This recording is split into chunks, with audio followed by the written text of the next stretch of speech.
ওমর ফারুক বলে ওসমান, ওটিতে আমি খালার বাড়িতে রাখারি করতাম।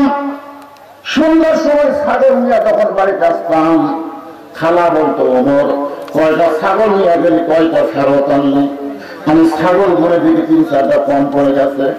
আমি আবার দৌড় দিতাম, ওই ছাগলগুলো খুঁজে খুঁজে যখন এনে খালার জমা দিতাম, খালা আমার মাথার চুল ধরে বলতো ওমর, যেই ভুল আজকে করেছো এই ভুল যদি আগামীকাল করো তোমার রাখারের চাকরি ক্যান্সেল করে দিব। আমি তখন খালার পা ধরে বলতাম, খালা আমার রাখারের চাকরি ক্যান্সেল করে দিলে আমি থাকবো কোথায়, খাবো কি? কি ক্ষমতা! কোরআনের ক্ষমতা কেমন এটা বাংলাদেশের মুসলমান জানে না।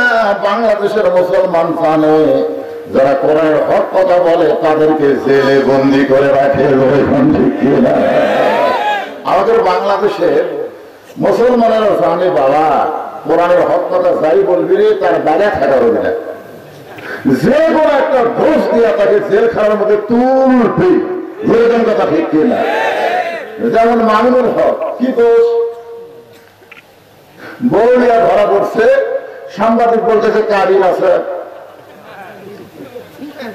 এর দোষ। অথচ শাকিব খান বিয়ে না করে বাচ্চার জন্ম দিচ্ছে, ওর দোষ নাই। কারণ মামুনুল হকের দোষ হওয়ার পিছনে কারণ হলো কুলজাল হক তো ওয়াযাহাকাল বাতিল ইন্নাল বাতিলা কানা যাহুকা। কোরআনের পাওয়ার আছে না নাই? কোরআনের কেমন পাওয়ার? ছোট্ট একটা দৃষ্টান্ত দিলে আপনারা বুঝতে পারবেন। অর্ধ পৃথিবীর খলিফা, কি হলো কি হলো খোঁজলে দেখেন, আপনি বিশ্বাস করেন, খোঁজলে দেখেন ওই সিদার পা খোঁজলে দেখেন কি বলছি স্যার, আমি বলছে এক এমন জায়গা বসাচ্ছেন কোলের মধ্যে লাগতো, কোলের মধ্যে লাগতো আল্লাহ রাসূল বলেছেন ছোটদেরকে তোমরা স্নেহ করো, বড়দেরকে তোমরা সম্মান করো, আর সমবয়স্ককে তোমরা মহব্বত করো। এখানে কয় কথা আছে? বড়দের কি করা লাগবে? সম্মান করা লাগবে। ছোটদের ওমর ফারুক বললেন, ইয়া রাসূলুল্লাহ আসরের নামাজের প্রথম রাকাতে আপনি প্রথম সেজদায় 3 বার সুবহান রাব্বিয়াল আলা বলে সেজদা থেকে মাথা তুললেন, কিন্তু দ্বিতীয় সেজদায় এত লম্বা দিলেন।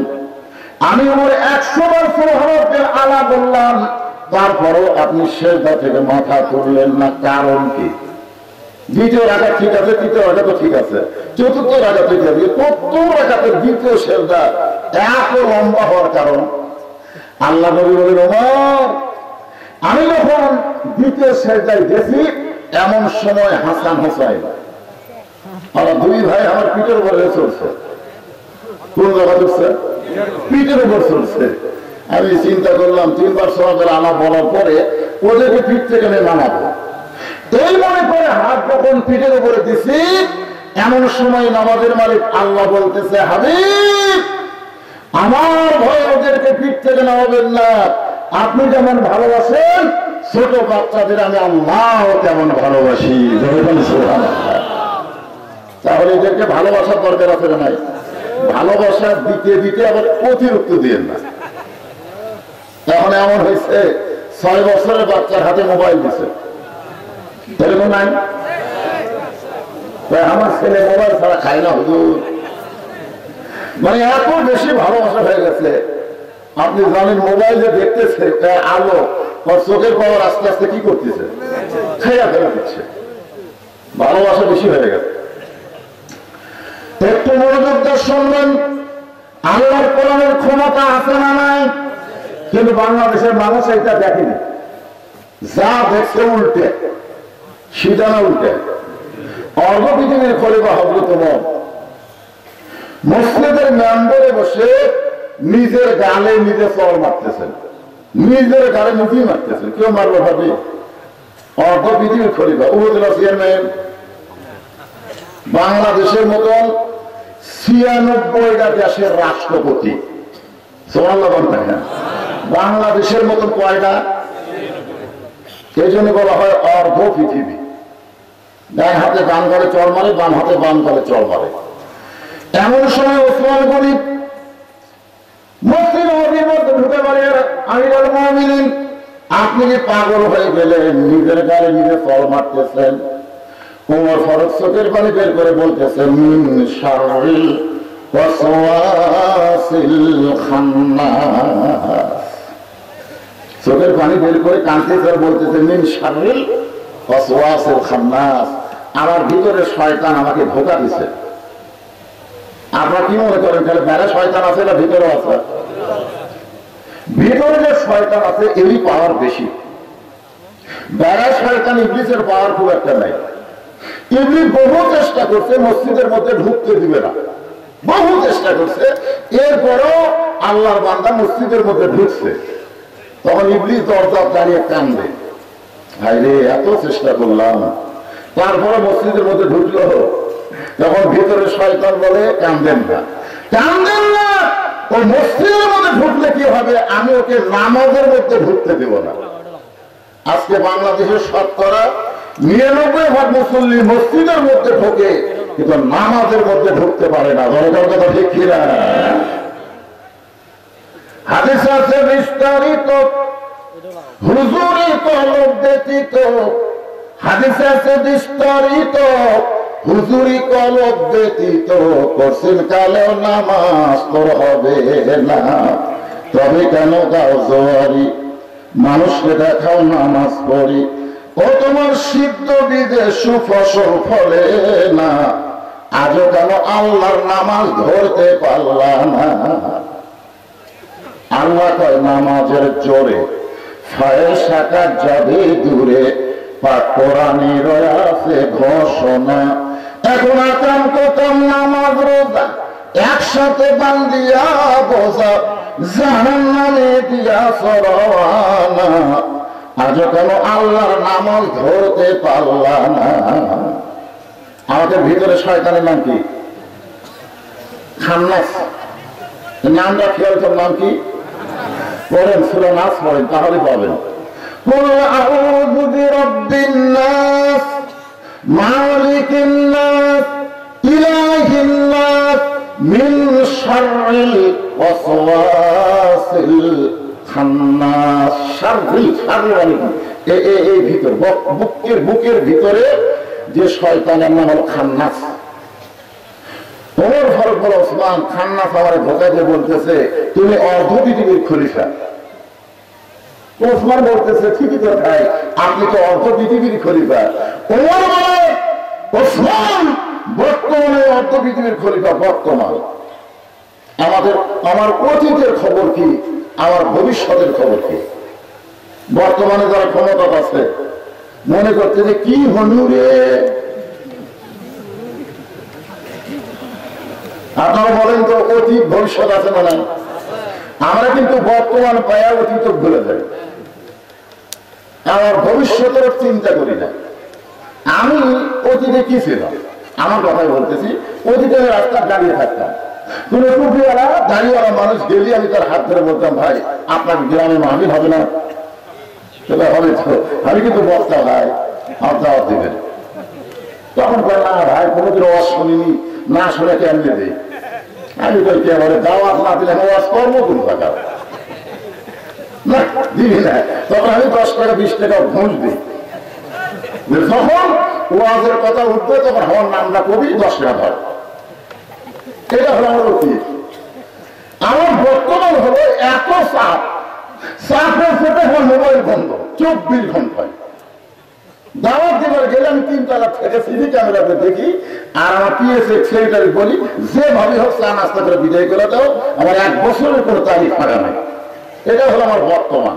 আর আমার ভবিষ্যৎ হলো আমার মসজিদের খাটনি, আমার বাড়ি আঙ্গিনে আসবে রঙিন কাপড়ে খসা, আমার সাদা কাপড়ে ঘোরায়া চকলেটের মতন করে আমাকে কবরের মধ্যে রেখে আসবে। বর্তমানে কি হলো? আজকে বাংলাদেশে যারা গাদ্দারি করতেছে, যারা ক্ষমতা করতেছে, তারা ভবিষ্যতের চিন্তা করতেছে না। ভবিষ্যৎ আছে না নাই?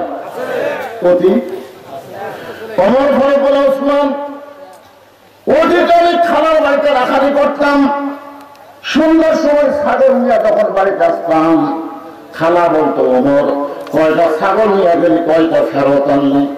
আমি ছাগল ধরে দিকে 3-4টা কম পড়ে গেছে, আমি আবার দৌড় দিতাম, ওই ছাগলগুলো খুঁজে খুঁজে যখন এনে খালার জমা দিতাম, খালা আমার মাথার চুল ধরে বলতো ওমর যেই ভুল আজকে করেছ এই ভুল যদি আগামীকাল করো তোমার রাখারের চাকরি ক্যান্সেল করে দিব। আমি তখন খালার পা ধরে বলতাম খালা আমার রাখারের চাকরি ক্যান্সেল করে দিলে আমি থাকবো কোথায়, খাবো কি? একদিন ওমর রাখারের চাকরি রক্ষা করার জন্য খালার পা ধরে কেঁদেছে। আজকে সেই ওমরকে আল্লাহ রাব্বুল খলিফা বানাইছে, এটা ওমরের যোগ্যতা নয়, এটা কেবল মাত্র আল্লাহর কোরআনের পাওয়ার। আপনার বলেন এই কোরআনের পাওয়ার আছে না নাই? কথা বল না যায়। আজকে সেই কোরআন আমাদের বাংলাদেশে তাফসীর হয়, কোরআনের ওয়াজ হয়, কিন্তু বাস্তবে আল্লাহর বান্দারা কোরআনকে মানে না। আপনাদের চাইতে আবু জেহেল ভালো শ্রোতা ছিল, মানে আপনার তো বসার জায়গা আছে, আবু জেহেল বসারও চান্স পায়নি, সারা রাত দাঁড়িয়ে দাঁড়িয়ে কোরআন তেলাওয়াত শুনছে। আর সকালবেলা এসে মিটিংয়ে বলছে এত সুন্দর কোরআনের বাণী, রাতটা কোন দিক দিয়ে গেলে আমি বুঝবারই পারি না। সরলা হবেন না? কি বলেছে? খারাপ। এত সুন্দর কোরআনের বাণী, রাতটা কোন দিক দিয়ে গেলে আমি বুঝবারই পারি না।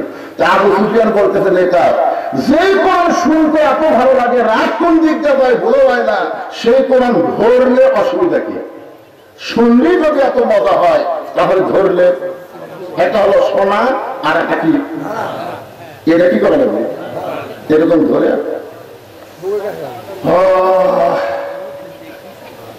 হাসতেছে প্রাইমারি পরিষ্কার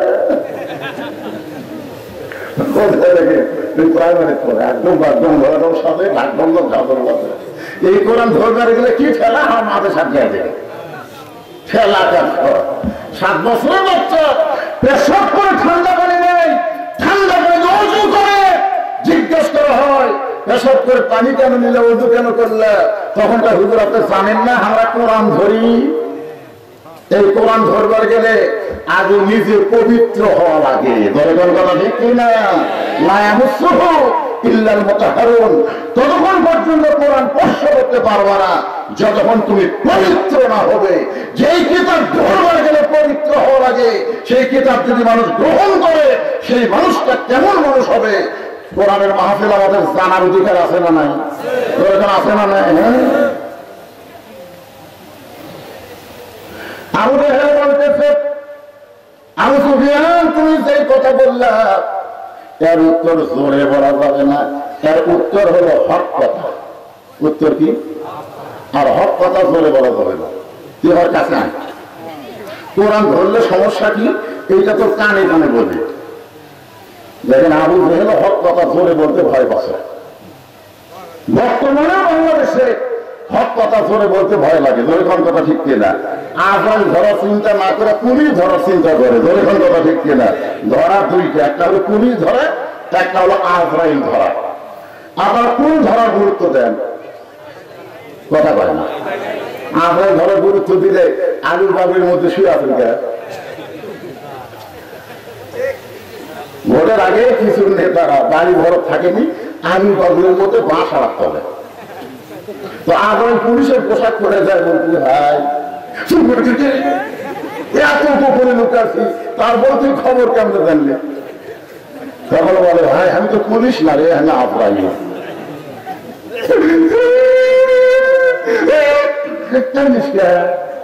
ভাই পুলিশ ধরার ভয় আজরাইল ধরবি, এটা আমাকে মনেই নাই রে।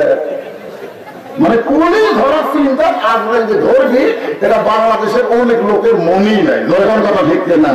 আপনারা বলেন তো কোন ধরা আসল? কথা পায় না। আল্লাহ বলেছেন আজরাইল ধরার আগে কি করা লাগবে? ইয়া আইয়ুহাল্লাযীনা আমানু তাকুল্লাহা হাক্কা তুকাতিহি ওয়ালা তামুতুন্না ইল্লা ওয়া আনতুম মুসলিমুন।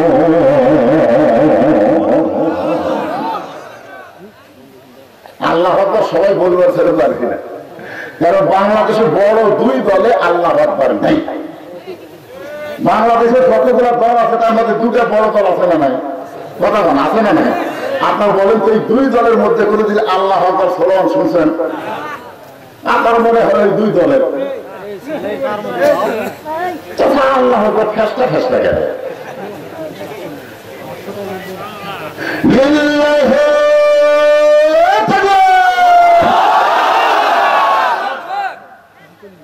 না দেন না দেন, আমার অসুবিধা নেই, আমি অ্যাঙ্গেলে মার দিয়ে দিচ্ছি।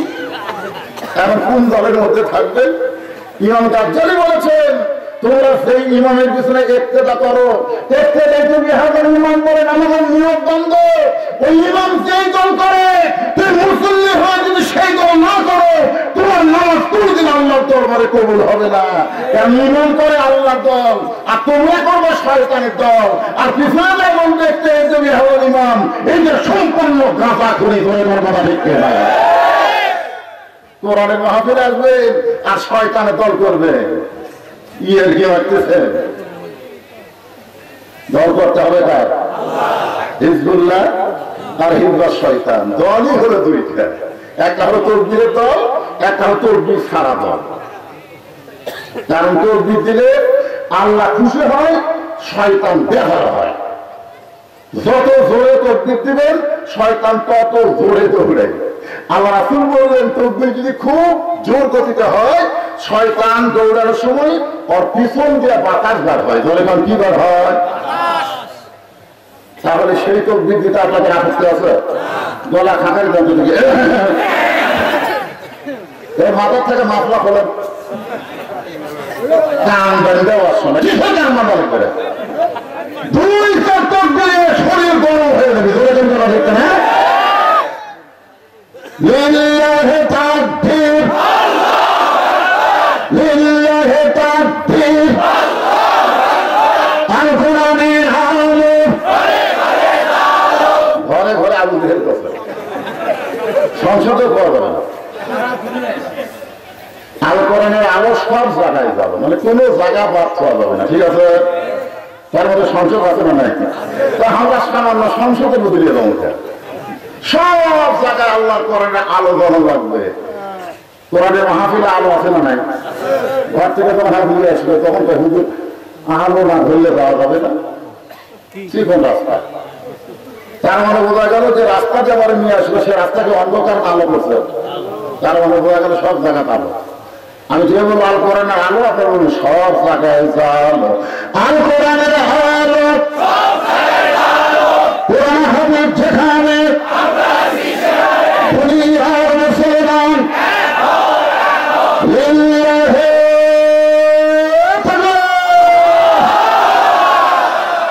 মাশাআল্লাহ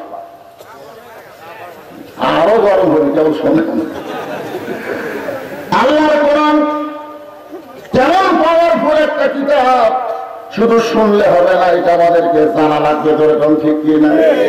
আবু জেহেল বলে আবু সুফিয়ান তোর কানটা আমার কাছে দে, কোরআন ধরলে অসুবিধা কোন জায়গায়। আবু সুফিয়ান যখন আবু জেহেলের মুখের কাছে কান দেয়, তেমন সময় আবু জেহেল ফিস ফিস করে বলতেছে, এই কোরআন যদি আমি গ্রহণ করি, এই কোরআন যদি আমি ধরি, তাহলে আমার মতন ভুয়া নেতৃত্ব দুনিয়াতে চলবে না। আসল নেতা হয়ে যাবে আব্দুল্লাহর এতিম তোলা। আমার নেতা তোমার নেতা। যারা বলবেন না, যারা বলতেছেন না, হাসর হবে তামার সানি, উম্মত বলবেন পানি পানি। সেই কঠিন দিনে নবী দিনে, সেই কঠিন দিনে নবী দিনে পানি দেওয়ার সাধ্য কারো নাই। যারা নেতা হলে পিছনে চাকরি করতেছেন, ওই পানি দিতে পারবি? পারবি? হাউজে কালচার কার হাতে থাকবে? ডবল বুশের হাত, বাইডেনের হাত, পুতিনের হাত, কার হাত? তো সেই নবীর বিশ্ব নেতার আসন দিতে আপত্তি কার কারণে হাত তুলতে দেখি এই ফ্যাসটা মার্কা মেম্বার মার্কা প্রোগ্রাম হলো তারা আমার নেতা তোমার নেতা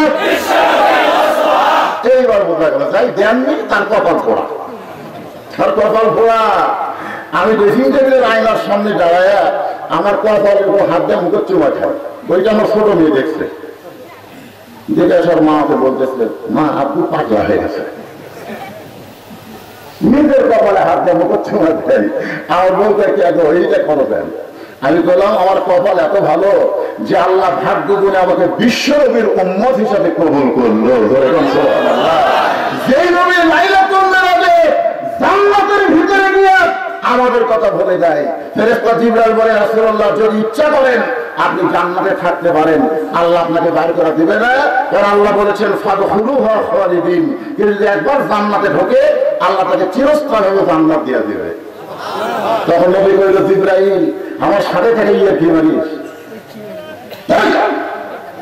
এত রাগ করছে আল্লাহ নবী দেখেন জিবরাইল কিন্তু নবীর পক্ষেই কথা কথা তারপরে রাগ করে বলতেছে জিবরাইল আল্লাহ যদি আমাকে বলতো জান্নাতে থাকার জন্য ঢোকেন আমি জান্নাতে ঢুকতামই না আল্লাহ আমাকে বলতো জান্নাত দেখার জন্য ঢোকেন আমার অনুমোদের জন্য আল্লাহ কেমন জান্নাত বানাইছে নিজের চোখে দেখার জন্য ঢুকলাম আমি সেই থাকার জন্য ঢুকবো যেদিন আমার সমস্ত উম্মতেরা জান্নাতি হবে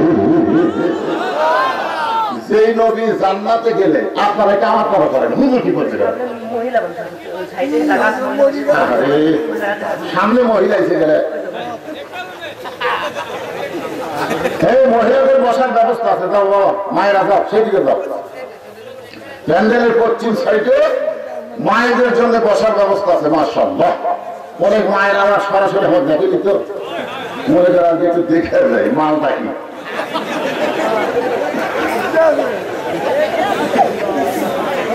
একটু মনোযোগ দিয়ে কথাগুলো শুনবেন কি বুঝলেন যে নেতা জান্নাতে গিয়ে আমাদের কথা ভোলে না আর বর্তমানের নেতারা সংসদে গিয়ে আমাদের কথা মনে থাকে না বলে কোন ঠিক না জান্নাতে গিয়ে যেই নেতা আমাদের কথা ভুললো না আমরা সেই নেতার পক্ষে আছি না নাই যারা দেননি তারা বুঝবেন খেলা এখন আসেন আল্লাহর কোরআন সম্পর্কে বললেন ওসমান যে উমর একদিন খানার বাড়িতে রাখালি করতো আজকে সেই উমর অর্ধ পৃথিবীর খলিফা হয়েছে এটা উমরের যোগ্যতাই নয় এটা কেবলমাত্র আল্লাহর কোরআনের ওসিলা এখন আপনারা বলেন যে কোরআনের ওসিলায় সন্ত্রাসী উমরের মতন সন্ত্রাসী কোন মানুষ ছিল যে মানুষটা সরাসরি ন্যাঙ্গা তরবারি খোলা তরবারি হাতে নিয়ে নবীকে হত্যা করার জন্য বার হয়েছে আর সেই মানুষটা এত ভালো মানুষ হয়ে গেল এটা কোন পাওয়ার না একটাই মাত্র পাওয়ার সেই পাওয়ারের নাম কি আরো ধরে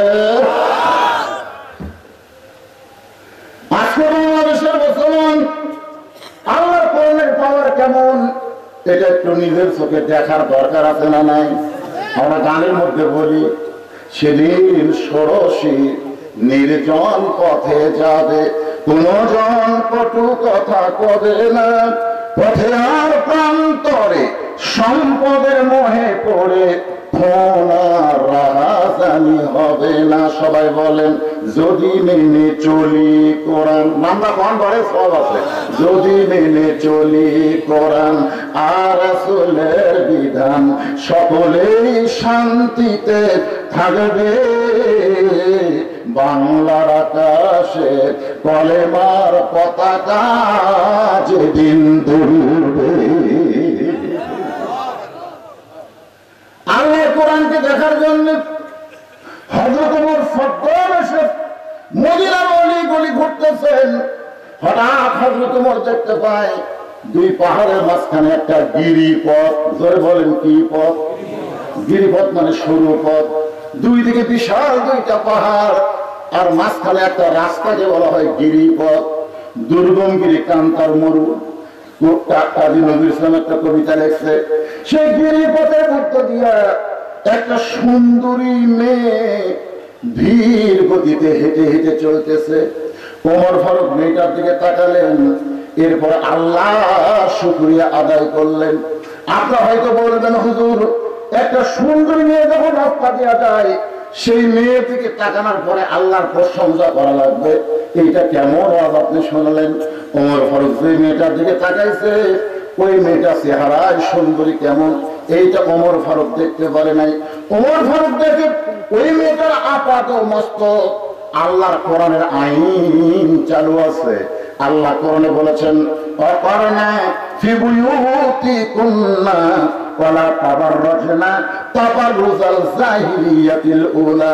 রে মেয়েরা, তোমরা জাহিলি যুগের মেয়েদের মতন সবুজ রাস্তায় বের হবে না, কারণ মুমিনা নারীর জন্য আল্লাহর কোরআন করছে ঘোষণা, তোমরা ঘরের ভিতরে থাকবা, ঘরের বাহির হবে না। যদি কোনো প্রয়োজনে তোমরা বের হবার চাও তাহলে আল্লাহর আইন পর্দা করে তোমরা বের হও। এ কথা কার? আরো করে যান। ওমর ফারুক দেখেন মেয়েটা আপাত মস্তক আল্লাহর আইন পর্দা। ওমর ফারুক মেয়েটার নিকটে গিয়ে বললেন, মা এই মেয়েটার পথে তুমি একা একা চলতেছ, তোমার সামনেও কোনো মানুষ নাই, পিছনেও কোনো মানুষ নাই, তোমার অন্তরে কি কোনো ভয় ডর করতেছে না? মেয়েটা বলে, পথিক তুমি কি হযরত ওমরকে চিনো? জয়কান সুবহানাল্লাহ। মেয়েটা কাকে বলতেছে? ওমরকে বলতেছে, পথিক তুমি কি হযরত ওমরকে চিনো? যদি ওমরকে চিনতা তাহলে এইরকম বেয়াসাইদা কথা বলতা না। হযরত ওমর ক্ষমতার চেয়ার পাওয়ার সঙ্গে সঙ্গে আল্লাহর কোরআন দিয়ে রাষ্ট্র চালায়। মানুষের আইন দিয়ে রাষ্ট্র চালান আর আল্লাহর কোরআন দিয়ে রাষ্ট্র চলা দুইটা কিন্তু এক না। ধরে কথা ঠিক কি না? আল্লাহর কোরআন দিয়ে রাষ্ট্র চলার কারণে পৃথিবীর এক প্রান্ত থেকে আর একটা প্রান্তে একটা মহিলা যাবে, ওই মহিলার পরিচয় কেবল মাত্র আল্লাহ ছাড়া অন্য কারো ভয় থাকবে না। আর আমাদের বাংলাদেশে বড় মসজিদে যদি জুম্মার নামাজ পড়বার চান কিংবা যদি জোহরের নামাজ পড়বার চান, আপনার পায়ে যদি 2000 টাকার জুতা থাকে, আপনি আল্লাহর ভয়ে জুতা কি দরজা খবর পাবেন? কথা পায় না। ভাই বাংলাদেশে যে আইন চলতেছে ভাই রে, এই আইনের জুতা মসজিদের মধ্যে না নিয়ে যায় দরজা ছুঁ বার হয়ে দেখবেন পুরো জুতা পুরো আছে, আপনি তার নাই। কি দরকার? জুতা হাতত নিছি, ঢুকতেছি মসজিদের দরজা দিয়ে, আল্লাহুম্মা আফতাহলি আবওয়াবা রাহমাতিক, দোয়া পড়ে, জুতা হাতত দিয়ে লিখে ফেরার পর সোরের ভয়, ঢুকতেছিস কার ভয়? আল্লাহর ভয়। হাইয়ালা সালাহ হাইয়ালা ফালাহ, তার ভয় বুঝিস না? তো জুতা খেল বা সোরের ভয়। আপনারা বলেন তো, বড় মসজিদে কমপক্ষে 2000 লোক নামাজ পড়ে, চোর হলো মাত্র 2টা। কয় চোর? 2 চোর মসজিদের চারিদার ঘুরতেছে, বলতেছে আমাকে ভয়, বুকো থামায় চোর শালারা, এখন বুকো থামায়। এখন ভালো মানুষের মোশান নাই, জালেমের ধুম বাড়তেছে, খারাপ মানুষের মোশান বেশি। ধরে কথা ঠিক না? 2 চোর বুকে থামায় আর কয় আমাকে ভয়ে সব ভালো দুতে মসজিদের মধ্যে ঢুকছে। কার ভয়? আল্লাহর ভয়। সোরের ভয়, আল্লাহর ভয় একই সঙ্গে যদি রয় তার কোনদিন নামাজ কবুল হবে না। কেবলমাত্র ভয় করতে হবে কার? চুরি করলে চোরের বিচারের আইন মনে হয় করাই নাই, আছে না নাই? কোরআনের আইন দিয়ে একটা চোরকে বাংলাদেশে যদি শাস্তি দেওয়া হয় তাহলে 2000 টাকার জুতা না, সোনার টোপলাও যদি মসজিদের দরজায় রাখেন কোনদিন আপনাকে টেনশন করা লাগবে। যখন চোর এরকম সোনার টোপলা দেখে তখন আল্লাহর কোরআন বলতেছে, কোন হাতে ধরতেছি হাত হারামো না রে, চুরি করলে চোরের হাত কাটো, এ আইন সরকারের না, এ আইন হলো আমার আল্লাহ। ধরে কথা বল না। আজ আজকে দেশের সব চুরি করে বিদেশে পাচার করতেছে। আলুর দাম 80 গেছে, 40 গেলে আলুওয়ালারা মতো তাও মারতেছে। তো এখন ঠিক কিনা? আমি বলতেছি ভাই, তোমাকে যখন আলু উঠবি তখন দাম আমার 300 যাবি, তখন তাও থাকবি না। ধরে করে কথা ঠিক কিনা? সকালবেলা একদম, বিকাল আর একদম। একটু মনোযোগ দিয়ে শুনলেন। তোমার ফারুক মেয়েটাকে বলতেছে, মা তুমি যে ধীর গতিতে চলতেছো, তোমার চলন দেখে আমার মনে হয় তোমার ভিতরে কোনো দুঃখ লোকে আছে। মেয়েটা বলে, পথিক রে, আসলে আমি একজন দুঃখী নারী। আজকে 6 দিন হলে হযরত উমরকে খুঁজতেছি। কয়দিন? যদি হযরত উমরকে আমি খুঁজে পাই তাহলে আমার দুঃখের কথা হযরত উমরকে একটু বলবার চাই। ওমর ফারুক বলতেছে, মা তুমি কি পাগলি নাকি? উমর হলো অর্ধ পৃথিবীর খলিফা, সেই উমরকে তুমি 2 পাহাড়ের মাঝখানে খুঁজতেছো। আমার মনে হয় উমরকে যদি পাওয়ার চাও তাহলে বঙ্গভবনে যাও, উমরকে যদি পাওয়ার চাও তাহলে রাষ্ট্রীয় ভবনে যাও, উমরকে যদি পাওয়ার চাও তাহলে সংসদ ভবনে যাও। মেয়েটা বলে, পথিক রে, তুমি জানো না আল্লাহর কোরআনে যখন রাষ্ট্র চলবে তখন নেতা খোঁজা লাগবে না, নেতারাই দুঃখী মানুষকে খুঁজে বেড়াবে। আল্লাহর কোরআন দিয়ে যখন রাষ্ট্র চলবে তখন নেতা খোঁজা লাগবে, নেতারাই খুঁজবে। যেরকম আমাকে এলাকার খোঁজা শুরু হয়েছিল, এমপি প্রার্থী ড্রাইভারকে বলতেছে, গাড়ি থামা। ড্রাইভার বলে, স্যার কেউ তো নেই। বলে, আসতেছে দেওয়া হয়েছে, ওটা না সখী, ভোটের আগে থামা। যে গাড়ি থামাইছে, এখন স্যার গাড়ি থেকে না সালাম যা, সালাম আলাইকুম চাচা, কেমন আছেন, শরীরের খবর কি? চাচা কি দেখে? বলে, দেখতেছি বাবা, তুমি কাকে সালাম দিলে?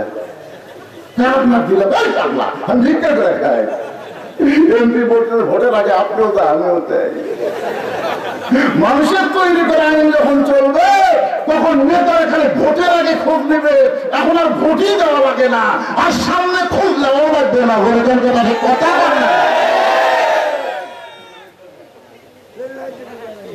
কি মনে করতেছেন? আল্লাহর কোরআন দিয়ে যখন রাষ্ট্র চলবে তখন নেতা খোঁজা লাগবে না, নেতারাই দুঃখী মানুষকে খুঁজে বেড়াবে।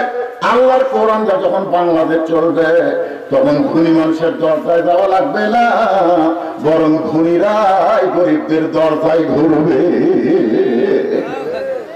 টাকার ব্যাগ দিয়ে দেবে, ধনীরা গরিবের দরজা দেওয়া বলতে, ভাই আমার সরকার 2.5 টাকা তোর রে,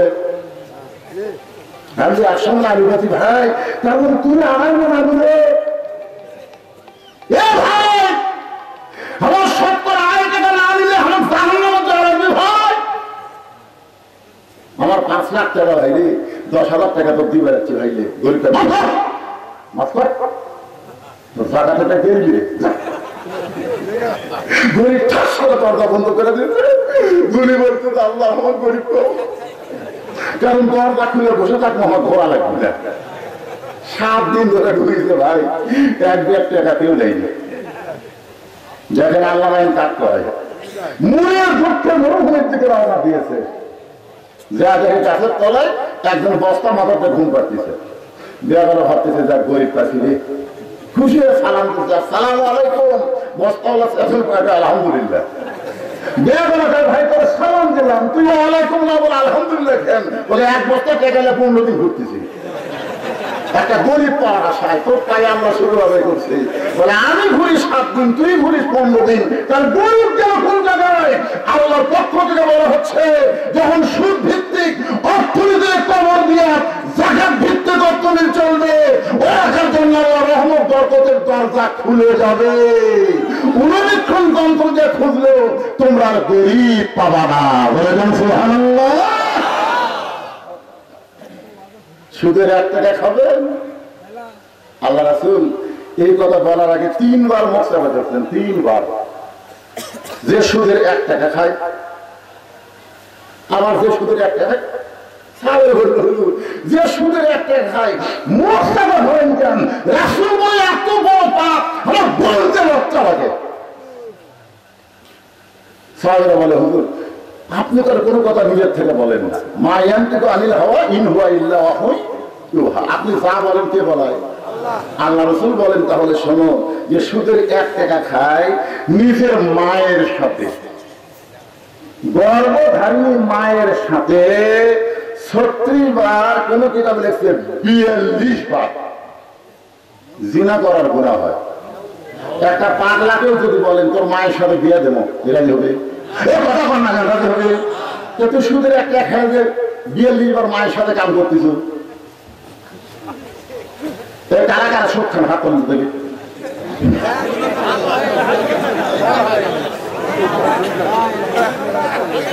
সুবহানাল্লাহ, সুদ মুক্ত একটা এলাকা পালন করে।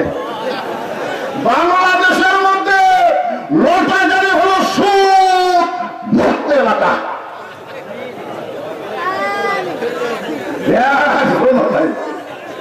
সুবহানাল্লাহ, সুবহানাল্লাহ। তোমরা সাইজ করবে, কাটিং করে দিবে। বাংলাদেশের মতো সুদ মুক্ত এলাকা ঘোষণা করা হলো লটাগাড়ি মাহফিলকে, ঠিক কিনা বলেন? আল্লাহর বান্দার একটু মনোযোগ দিয়ে শুনলেন। মেয়েটা বলে ঠিক 6 দিন হলে খুঁজতেছি, আমার ইমান বলতেছে আর 1 দিনের মধ্যেই হযরত ওমরকে আমি পেয়ে যাব। আমাকে অতিথি ভবনে যাওয়া লাগবে না, রাষ্ট্র ভবনে যাওয়া লাগবে না, সংসদ ভবনে যাওয়া লাগবে না। আমার ইমান বলতেছে কয় দিন হলে খুঁজতেছে? কয় দিন? আর 1 দিনের মধ্যেই পেয়ে যাবেন সব। আপনার বলেন তো, মেয়েটাকে হযরত ওমরকে পাশে সঙ্গে সঙ্গে হযরত ওমর বলেন, মা তুমি সেই ওমরকে খুঁজতেছো, আমি হইলাম সেই ওমর। মেয়েটা বলতেছে তারপরে আপনি চোরের মতন, তার মতন চোরের মতন একা একা ঘুরতেছেন, আপনার কোনো চান্সে নেই। আপনি কি মনে করছেন বাংলাদেশের মতন প্রধানমন্ত্রী? বাংলাদেশের মতন 96টা দেশের প্রধানমন্ত্রী। আপনার কি কোনো চান্স নেই? কথা বল না কেন? চান্স যেই নেতা যত বেশি মারা খায় দেখবেন তত বেশি চান্স। ভালো নেতার খারাপ নেতা এটা বলা লাগে না, এটা চলন দেখলি বোঝা যায়। কথা বল না কেন ভাই? কথা বল না কেন?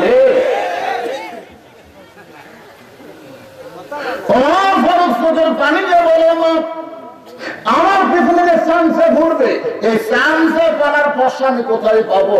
চান্সে পাইতে গেলে যে টাকা লাগে, এই টাকাটা আমি পাবো কোথায়? অর্থ পৃথিবীর খলিফা হযরত ওমর জুমার দিনে খুতবা দিচ্ছেন। এমন সময় মাঝখান থেকে একজন দাঁড়িয়ে বলতেছে, আমিরুল মুমিনিন আপনার খুতবা এখন আমরা শুনবো না। ওমর ফারুক বলে, কখন শুনবা? বলে আগে যে যুগটা ধরে খুতবা দিচ্ছেন আমাদেরকে খাটো পাঞ্জাবি, ওই শিক্ষাই হলো সবচাইতে দামি শিক্ষা। সেই শিক্ষার নাম কি? আজকে গরিবের সন্তানরা ইমাম বলে জায়েদ খানের মতন লুচ্চে ইমামদেরকে শালা কয়। জোরে কোন কথা ঠিক কিনা? এই কথা কন না কেন? জায়েদ খান কে চিনে রে? শাকিব খান। শাকিব খানের তাও যুবকেরা চেনে, এই শালা জায়েদ তো কেউ চিনে না। ওই ভাইরাল হওয়ার জন্য কাছে এই শালা ইমামেরা লুচ্চা। ইমামদের মধ্যে যদি কোনো এমপি থাকতো, ইমামদের মধ্যে কোনো মন্ত্রীর ছেলে যদি থাকতো, জায়েদ খানের হাওড়া ভাঙ্গা দিত। জোরে কোন কথা ঠিক কিনা? কাক লুচ্চা ঘোষ। কিন্তু আমরা সবগুলো গরিব ভাই, আমাকে একটাই তাও দোয়া জোরে করা পারে না। জোরে করলে তো শুনবা ভাবি। 6 লক্ষ হাদিসের হাফেজ, 30 পারা কোরআনের হাফেজ আব্দুল্লাহ ইবনে ওমর বাবার পাশে দাঁড়িয়ে বলতেছে, রে নবীর সাহাবীরা, তোমরা জুমার দিনে খাটো পাঞ্জাবি হলেও তো নতুন কাপড় পরে নামাজ পড়তে আইছো, কিন্তু আমার দিকে তাকায় দেখো আমার পরনে নতুন কোনো কাপড় নেই। সমস্ত সাহেবের আব্দুল্লাহ আজকে জুমার দিনে নতুন কাপড় না পরে তুমি পুরাতন কাপড় কেন পরেছ? আব্দুল্লাহ বলতেছে, আমি যদি নতুন কাপড় পরতাম তাহলে আমার বাবার জুব্বা তোমরা লম্বা দেখতে পাইতা না। দুনিয়ার সবাই যখন ঘুমাইছে এমন সময় আমার বাবা ঘুমায়নি। আমার দরজায় গিয়ে ডাক দেয়, আব্দুল্লাহ রে, আব্দুল্লাহ একটু দরজা খোল। আমি আব্দুল্লাহ গভীর রাত্রে দরজা খুলে দেখি বাবার হাতে একটা পাঞ্জাবি। আমি খুশি হয়ে বললাম, বাবা বাইতুল মাল থেকে আমার একটা পাঞ্জাবি দিছে, আপনি আর একটা দিবে যাচ্ছেন? সুবহানাল্লাহ, কি নেতা! হ্যাঁ, একটা দিছে আমার, আপনি গোপনে আর একটা দিবে যাচ্ছেন। সঙ্গে সঙ্গে ওমর ফারুক কোরআন থেকে তেলাওয়াত করলেন, ইন্নাল্লাহা ইয়ামুরুকুম আন তুআদ্দুল আমানাতি ইলা আহলিহা ওয়া ইযা হাকামতুম বাইনান নাস আন তাহকুমু বিল আদল। কিরে আব্দুল্লাহ, কি কোস? এটা বাংলাদেশ পাসু 6 বছর আমের বাগান করে দেখবার গেছে আম পাকছে কিনা। জ্যৈষ্ঠ মাসে যায় দেখে এক ছোট বাচ্চা গাছের ডালে বসে পাকা আম ব্যাগের মধ্যে ভরাচ্ছে। বাগানের মালিক কয়, আমি খাইনি, পরিবারের কেউ খাইনি, আর তুই আমার কাছে আম কাটতেছিস, তোর বাপকে গিয়ে বিচার দেবো রে। এই তোর বাপকে যা বিচার দেবো। ছেলে খালি মুচকে মুচকে হাসে। বাগানের মালিক বলে, হাসিস কেন? বলে, আসার কারণ হলো আর বাপক কুচি খুঁজবার যাবেন। আমার বাবা আর এক কাছে চড়ছে, আমার বাপক যে বিচার দেওয়া লাগবি না, আব্বাও কাম করতেছে। দেখে দেখে ওর বাপ কালে আম পাড়তেছে আর বস্তা ভরাচ্ছে। গাছের নিচে বসে বলে, আল্লাহ বিচার দিব কার কাছে? বেটাও চোর, বাপও চোর। আজকে আমাদের বাংলাদেশের বিচারের অবস্থা হয়েছে তাই। বিচার দিবেন কার কাছে? জালিমেরা জামিন পায় আর আলেমদের হাতে হাত কড়া লাগায়। জোরে বলেন, কথা বল না কেন? কথা বলে কার কাছে বিচার দিবেন? আল্লাহর কাছেই তো। যার কেউ নাই তার কে আছে? মার হবি ভাই, যদি ফুলগুলো হয় অভিমানে ঝরে যায়, আমি মালা গেথে বলো কারে পরাবো, সে যে কেন এলো না, কিছু ভালো লাগে না, কবরে আসুক। মার হবি না? সেই মার হবি ভাই। আল্লাহর বান্দার একটু মনোযোগ দিয়ে শোনেন। আব্দুল্লাহর দিকে ওমর ফারুক তাকায় বলে, বেটা রে, যেই পাঞ্জাবি তোর দেখাই চাইছে গভীর রাত্রে, এইটা আমার ভাগে পড়েছে। এই ছোট পাঞ্জাবি পরে আমি যদি জুমার নামাজ পড়াবার চাই তাহলে বল তো কেমন দেখা যায়? তোর পাঞ্জাবিটা আমার একটু দান করে দে বাবা। আমি তোর পাঞ্জাবি, আমার পাঞ্জাবি একত্র করে আমি লম্বা জুব্বা বানাবার চাই। আব্দুল্লাহ বলে, আমার পাঞ্জাবি আমার বাবাকে গভীর রাত্রে দান করার পর বাকি রাত আমার বাবা তার পাঞ্জাবি আমার পাঞ্জাবি একত্র করে এই লম্বা জুব্বা পরে খুতবা দেয়। এখন বলো খুতবা শোনা যায় কি না যায়? সমস্ত সাহাবেরা কান্দের বলে, আল্লাহর কোরআন দিয়ে যখন রাষ্ট্র চলবে, আল্লাহর কোরআন দিয়ে যখন রাষ্ট্র চলবে, তখন এমন নেতা জনগণ দেখতে পায়। আপনারা সুবহানাল্লাহ বলতেও কিরমতা করতেছেন। আল্লাহর কোরআন দিয়ে যখন রাষ্ট্র চলবে, কেমন নেতা, কেমন নেতা? ওমর ফারুক বলে, মা সামসা পালার মতন টাকা তো আমার নাই। এখন তোর কাছে আমি জানতে চাই, তুই 6 দিন হলে আমারে কেন খুঁজতেছিস? কি দুঃখ তোর মনে? মেয়েটা বলতেছে, আমিরুল মুমিনিন, আমার জীবনের সবচাইতে বড় দুঃখ হলো আমি 6 বছর বয়সে ঈমান গ্রহণ করেছি। আমার কোনো অপরাধ নাই, একটা মাত্র অপরাধ, আমি 6 বছর বয়সে ঈমান গ্রহণ করেছি। এই ঈমান গ্রহণ করার অপরাধে আমাকে 12 বছর জেলখানায় বন্দি জীবন কাটাতে হয়েছে। সকালবেলা 3টা করে চাবুক, বিকেলবেলা 3টা করে চাবুক। আমার দেহের এমন কোনো জায়গা নাই যে জায়গায় চাবুকের আঘাত লাগে নাই। আপনারা বলেন তো, মেয়েটাকে চুরি করছে, মেয়েটা কি ধর্ষণ?